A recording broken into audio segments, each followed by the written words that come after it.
அஸ்ஸலாமு அலைக்கும். இன்னைக்கு நம்ம ரம்ஜான் சீரீஸில் செம்மையாக வீட்டில் இருக்கிற இன்க்ரீடியன்ஸ் வச்சு சூப்பராக ஒரு சேமியா ஃபாலுதா தான் செய்ய போகிறோம். எப்படி செய்யலான்னு பார்க்கலாமா?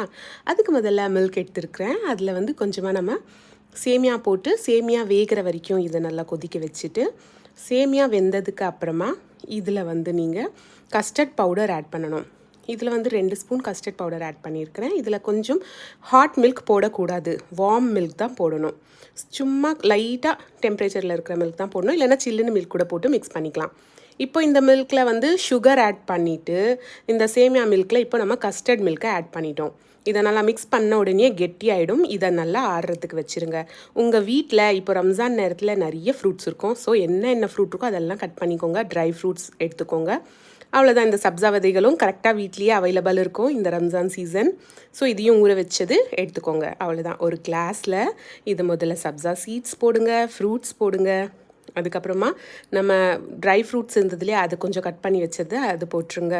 அதுக்கு மேலே நம்ம சேமியா பாயாசம் மிக்சர் செஞ்சுருந்தோம் பார்த்தீங்களா கஸ்டர்டில், அதை ஆட் பண்ணிவிடுங்க. அதுக்கு மேலே ஐஸ்கிரீம் ஆட் பண்ணுங்கள். அவ்வளோதான். இருந்தால் ஐஸ்கிரீம் ஆட் பண்ணுங்கள், இல்லைனா அதை ஸ்கிப் பண்ணிக்கோங்க டோட்டலாக. கம்பல்சரியாக இது செஞ்சு பார்க்கணுங்க. கண்டிப்பாக மறக்காம நம்ம சேனலை சப்ஸ்கிரைப் பண்ணுங்கள்.